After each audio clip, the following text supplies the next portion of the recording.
Assalamualaikum warahmatullahi wabarakatuh.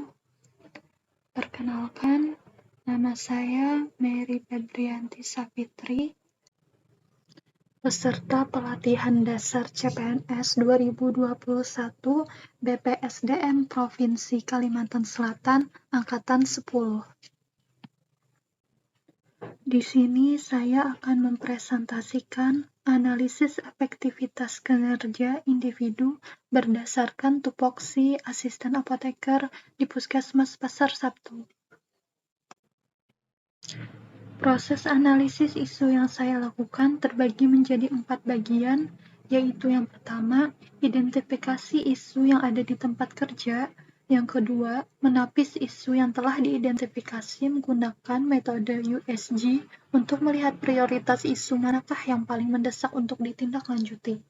Yang ketiga, menganalisis isu yang telah dipilih menggunakan analisis Fishbone untuk mengetahui akar dari masalah.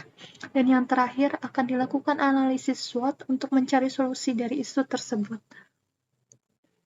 Identifikasi isu di tempat kerja. Yang pertama, tidak adanya monitoring suhu ruangan di apotik UPT Puskesmas Pasar Sabtu. Isu yang kedua, belum optimalnya penandaan obat kategori LASA atau Look Alike Sound Alike di apotik UPT Puskesmas Pasar Sabtu. Dan yang ketiga, belum optimalnya penandaan obat kategori High Alert di apotik UPT Puskesmas Pasar Sabtu. Selanjutnya, isu tadi akan ditapis menggunakan metode USG.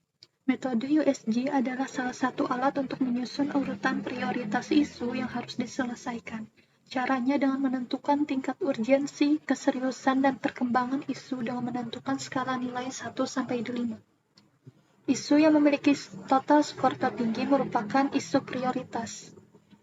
Dari tabel ini dapat dilihat bahwa total skor untuk isu pertama memiliki total skor 15. Isu kedua memiliki total skor 11 dan isu ketiga memiliki total skor 10. Dengan demikian, isu yang pertama, yaitu tidak adanya monitoring suhu ruangan di apotik UPT Puskesmas Pasar Sabtu, dianggap sebagai isu yang paling mendesak untuk dianalisis dan ditindaklanjuti. Setelah mendapatkan isu dengan prioritas tertinggi, maka dilakukan analisis Fishbone. Analisis Fishbone merupakan sebuah metode yang digunakan untuk membantu memecahkan masalah yang ada dengan melakukan analisis sebab dan akibat dari suatu masalah dalam sebuah diagram yang terlihat seperti tulang ikan. Analisis Fishbone dari isu ini mempunyai 4 akar masalah utama. Faktor yang pertama, dari sisi manusia. Tidak ada tenaga asisten apoteker yang dapat melakukan monitoring suhu. Faktor kedua, dari metode. Tidak ada standar operasional prosedur untuk monitoring suhu. Faktor ketiga, dari pengukuran, yaitu tidak adanya pengecekan suhu secara berkala. Dan dari 4 faktor inilah didapat penyebab tidak adanya monitoring suhu ruangan di apotek UPT Puskesmas Pasar Sabtu.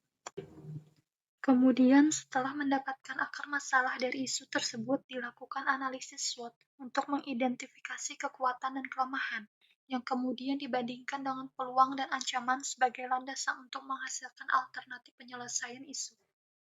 Dapat dilihat strength atau kekuatan yang dimiliki adalah adanya penambahan asisten apoteker dan tersedianya monitoring suhu ruangan.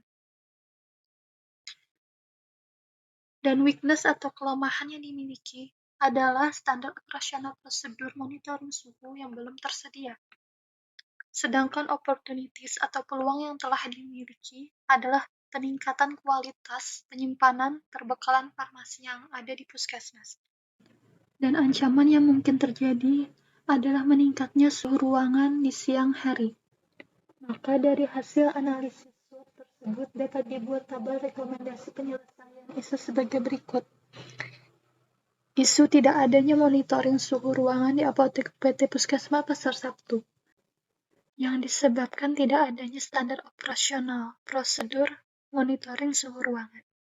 Alternatif yang pertama adalah dengan membuat SOP monitoring suhu ruangan yang dilakukan dengan langkah mengajukan pembuatan standar operasional prosedur kepada Kepala Puskesmas, kemudian dilanjutkan dengan membuat standar operasional prosedur monitoring suhu ruangan, yang diharapkan dapat menjamin kualitas perbekalan farmasi yang tersedia di apotik. Adapun pihak yang terlibat dalam hal ini yaitu kepala puskesmas, tenaga farmasi yaitu apoteker dan asisten apoteker. Alternatif yang kedua yaitu dengan melakukan pengecekan suhu ruangan secara berkala. Dilakukan dengan cara pengecekan suhu ruangan setiap pagi dan sore hari, dan kemudian pengisian form monitoring suhu ruangan. Sehingga diharapkan suhu ruangan yang terjaga sehingga perbekalan farmasi tidak mudah rusak. Adapun pihak yang terkait adalah tenaga farmasi, yaitu apoteker dan asisten apoteker. Sekian presentasi dari saya. Terima kasih, semoga bermanfaat.